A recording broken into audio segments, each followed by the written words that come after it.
Mr. Speaker, like you and others, I was raised on principles. If you support this side, you stay on that side. If you support that side, you stay on that side. You can't be wishy-washy. Mr. Speaker, over the next couple hours, days, 125 million pounds will be spent over in the United Kingdom, or has been spent, celebrating the coronation of the latest monarch. Now, some might say, well, you know, it's tradition. Yeah, it's tradition. But guess what?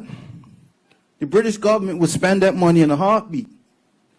Last year, they spent how much untold millions on a 70-year birthday, or whatever they call that for somebody sitting, jubilee.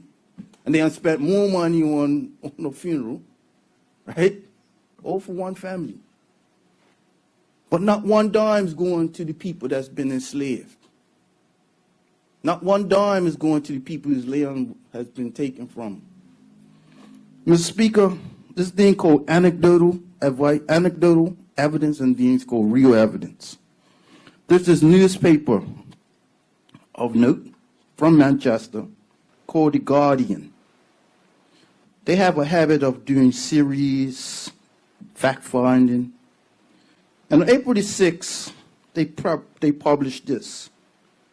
12 British monarchs have sponsored, supported, and profited from Britain's involvement in slavery, inclusive of Charles II, the guy who's going in church tomorrow is Charles III, and Elizabeth I. So I say that, Mr. Speaker, that when you have a monarch that gives a ship to a pirate called John Hawkins in exchange for profits from slavery,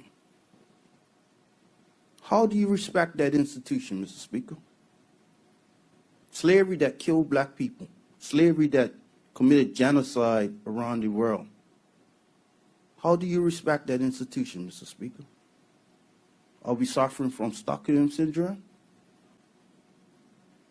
Where we're sympathizing with our captors? Mr. Speaker, as people who have been colonized, we have been conditioned to revere those that have did the worst to us. Recently, the Church of England has admitted that they have made $10 billion off of slavery. $10 billion. And guess what, Mr. Speaker? They said over the next 10 years, they will give $100 million to organizations to make people aware of what slavery did. So some people would say, oh, that's $100 million. That's a lot of money. But I went to Berkeley, right? Or as the colonel would say, Berkeley. And my map says 100 million is only 1% of $10 billion.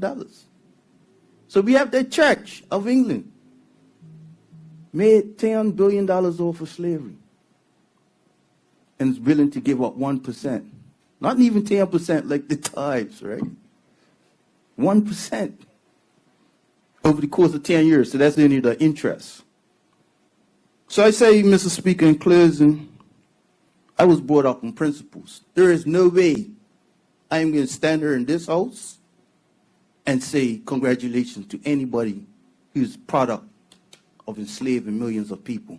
Thank you, Mr. Speaker.